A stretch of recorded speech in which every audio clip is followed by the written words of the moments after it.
किल्ले रायगडाच्या सौंदर्यासह रक्षणासाठी आराखडा तयार करा। नैसर्गिक संपत्तीच्या रक्षणासाठी स्थानिक प्रशासनाने लक्ष देणं गरजेचं। रायगड प्राधिकरणाचे अध्यक्ष संभाजीराजे छत्रपतींचं मत।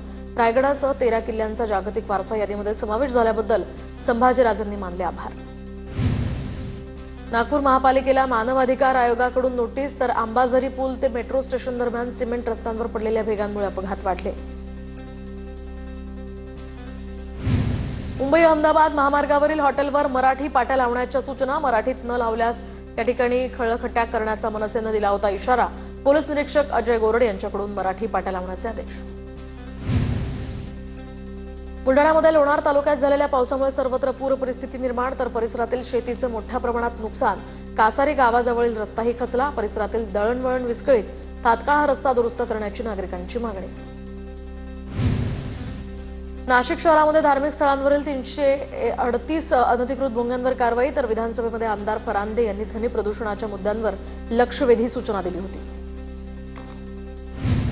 कोल्हापूरच्या अरण गावातील 10 वर्षीय मुलाच्या हत्येप्रकरणी ग्रामस्थांचा रास्ता रोको। हत्येचा तपास सीआयडीनं करण्याची गावकऱ्यांची मागणी। तर अंधश्रद्धेतनं या मुलाची हत्या झाल्याचा गावकऱ्यांचा आरोप।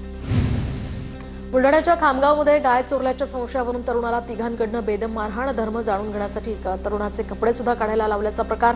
पोलिसांकडनं मारहाण करणाऱ्या विरोधात अॅट्रॉसिटी अंतर्गत गुन्हा दाखल। जळगावच्या पाचोरा तालुक्यातल्या कुऱ्हाड, लोहारा आणि सातगाव परिसरामध्ये गावठी दारू बनवणाऱ्या अड्ड्यांवर कारवाई। पोलिसांकडनं पिंपळगाव हरेतील गावठी दारूच्या हातभट्ट्या उद्ध्वस्त। कोल्हापूरच्या इचलकरंजी शहापूर पोलीस ठाण्याबाहेर तृतीयपंथीयांचा आक्रोश। तक्रार स्वीकारली जात नसल्याच्या मुद्द्यावरून तृतीयपंथीयांकडून संताप व्यक्त। पोलीस निरीक्षकांची गाडी अडवून जाब विचारला।